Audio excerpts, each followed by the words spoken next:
Well, hello, Age of Nations fans. This is DanQ, creator and producer of this series, and with me is Viktor Gramphos Griph. Hi, Viktor. I am voicing Virtue and Trigger. And what do you do on this series?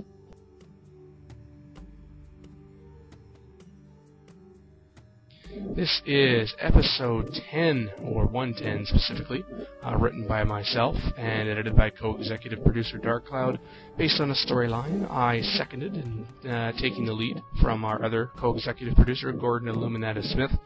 You know, after 107 and 109, this is the third of 6 episodes that are not based on any storylines I had written at the outset of the season, because apparently other people have ideas other than me. Who knew? No. Just kidding. It also concludes a 3-part storyline, but I think Victor will agree with me when I say that it really shakes up and unevens the balance we had seen in many of the relationships we had developed to this point. Lucent, I've spotted more of these Egyptians. This way. In this opening scene, it was one of the more difficult ones to film, and I was prepared to say that even just after I saw it the first time. Stan didn't even have to tell me, although he did.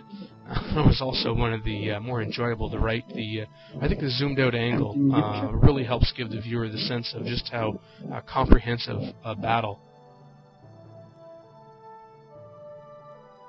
Yes, with the Greeks and the Egyptians, so people know that red line you see marks the border between the Greeks and the other side is unclaimed territory. If it were claimed by another nation, we would see its color.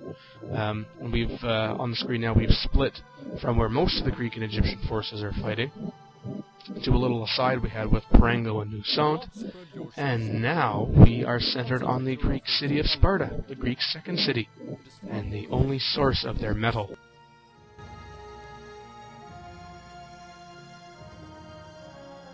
Marsh communicates in a way that only Marsh can. Because of the destruction of their mining infrastructure by the Egyptians, they can no longer train phalanxes, which make up Trigger's army. Uh-oh. Oh, yeah. And, of course, Trigger is the heavy infantry general, so this is where Marsh's less than endearing occasional heavyfoot remark comes from. Does Trigger think much of that comment? Does he like that? When Marsh says heavyfoot, does he like that? You really should start treating us all with greater respect. I guess not. I didn't think so. Oh, Trigger's giving me the silent treatment. I understand. What are you doing here, peddler? You were Tycoon returns after last being seen in episode 108, and for those of you watching this prior to the release of 114, here's something you wouldn't otherwise know. This marks Tycoon's final appearance until Season 2, because his voice actor Darkcloud became unavailable for an extended period of time, but also because we, along with Luminatus, needed to concentrate on the other elements of the creator's story, of which Viktor knows many dirty secrets. Don't tell them! Ooh, I'm bribed. Although, I think for the right price, Viktor could probably be bribed. Here and now, I'll order the most disruptive military drills up and down our borders. You just haven't seen the right number yet. So Tycoon and Marsh have a little classic little tiff with one another, exchanging barbs and insults, which they do very well. And then Tycoon is off to London as Greece's ambassador to Britain. Oh, may the gods help the Greeks. You know what? Here's my It is also here that Intrepid lowers the boom. Not only the greater number of Egyptian soldiers, but their greater skills as well. We last heard Intrepid use the expression sorely lacking when talking to British Captain Tarleton and his lack of manners back in episode 106. So wherever possible, we like to try to have characters establish little catchphrases that we can drop in now and again when appropriate. I don't know about you, Viktor, but we're coming up on one of my favorite lines in the series, and I'm very happy and proud to be able to take credit for it when referring to Trigger and Virtue, who are late for this meeting. Marsh says they must have placed their sundial in the shade again. That's brilliant, is it not? I see. Trig was so quick to criticize V's need for target practice that I suggested they both get to it. One of them should be here right now. We also learned that Marsh holds women in a lower regard than men, by referring to Maven as simply Luther's woman. and they're related no less. Now, Marsh doesn't have the backbone to say that to her or any other woman's face, of course. I will go. And, oh, look at this, we have a new character coming on screen. It's Citizen number 1, voiced by Yale Afshar. She auditioned for the role and got it. You know, she had never heard of a Bolton prior to auditioning. And I think another example of Age of Nations bringing in individuals with a foundation more in acting than in gaming, which has resulted in a splendid mix of individuals that I never anticipated when I started this. The British have requested immediate assistance against the growing Egyptian threat. They obviously haven't heard about our most recent invasion. Also, Citizen number 1 notes that soon the Egyptian war machine will be able to reach the continent Greece is on, which will bring the war much closer to home.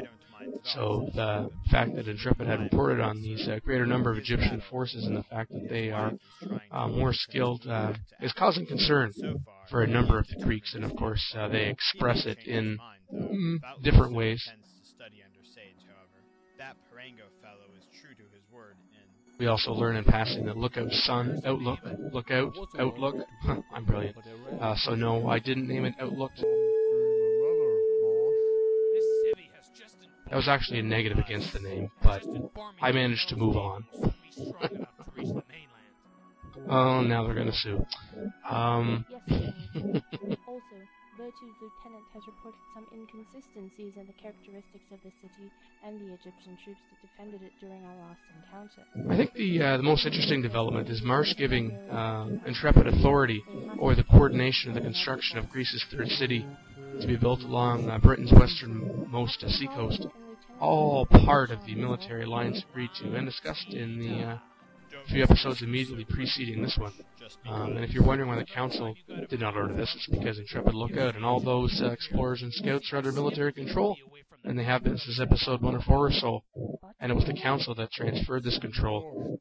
I'm sure they're regretting this now.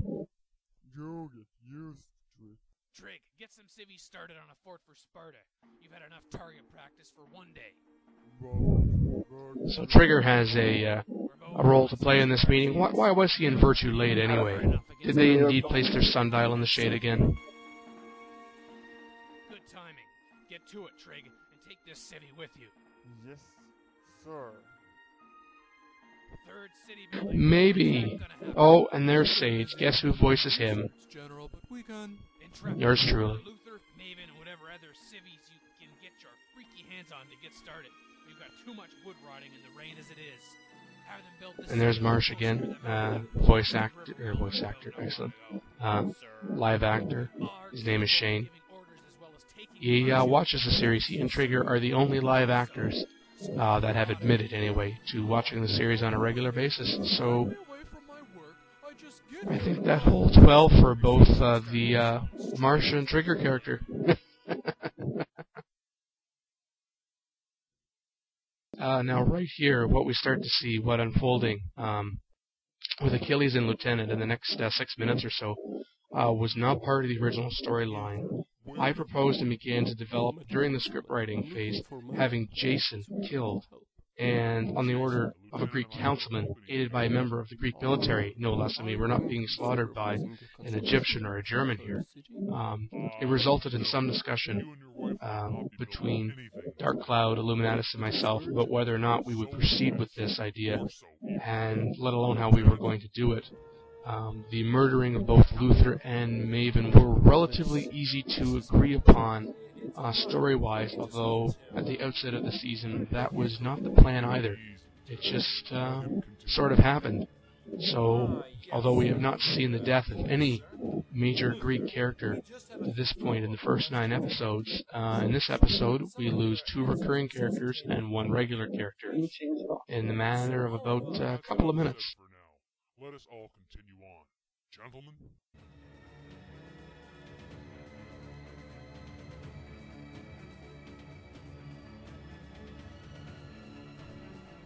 Who are you? I'm Councilman Achilles, ma'am. Jason, the lieutenant, and I are here to escort you and to a secure location. For what purpose? That will be answered in good time, I assure you. Come now, we are wasting daylight. I think not. I will speak to Marsh. I think not. Do you not know who I am? And here Maven is having to be convinced to accompany the councilman. And Jason is lying through his teeth, fearing for his life, having been threatened by Lieutenant on the orders of Achilles. There's the live actor for Jason right there. And Maven is coerced, I think, fair to say, into following these people. And again, it wasn't an easy decision to make. We haven't really had a lot of feedback on this episode, or many episodes to this point, although based on our traffic logs, several dozen people downloaded this in the month it was released alone, and more since then. So, I mean, when I view a television program, for example, I think the only time I've ever written in was to complain. Never to actually praise the writers, the producers, and whatnot. So I'm just going to assume that everybody who has watched the episode is in complete agreement with what we are doing and thinks we are wonderful. How's that? Councilman Jason, hello. Now, I'm the CALDEN who's the newest general in our army. I take orders from no lieutenant. But you will take orders from me, young man, unless you are prepared to challenge the council.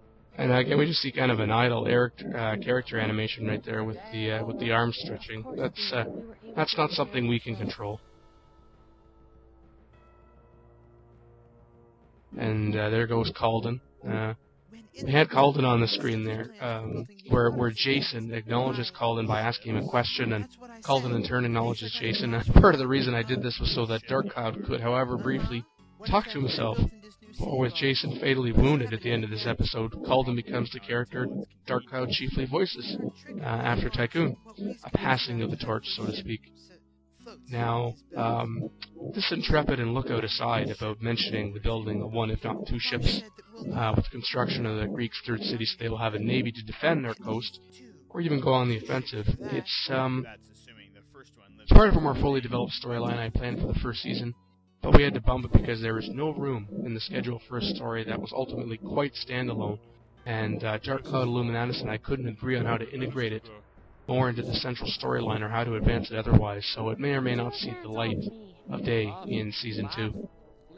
And right there, Maven was just killed in a violent fashion. I'm not sure how Stan got that really violent flipping effect, whereas Luther just seemed to kind of fall to his knees. I think Jason's getting a little concerned now. What we are going to hear in a few moments is a scream, and after Dark Cloud voiced it, he said, "I'm not sure how this is really going to turn out, Dan," and I said, "Well, don't you worry, I've got an effect that I think will add to kind of the sad nature, the hollow nature of the death, and it really is an unfortunate, in many respects, turning point for Achilles, where Marsh, a lot of the time, is a lot of talk, no action, but Achilles really has no problem taking action, even action such as killing fellow Greeks, which may or may not have repercussions in the future. I'm not allowed to say. You know,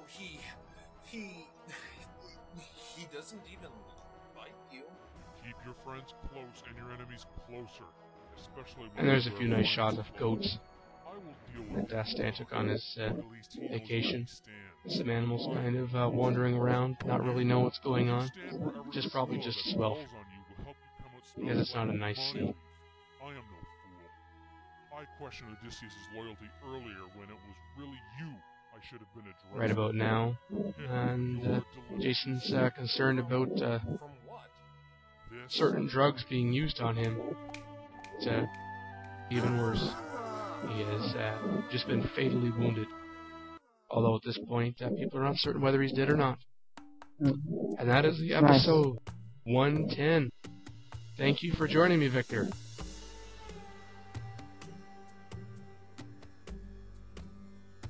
And remember, folks, keep watching.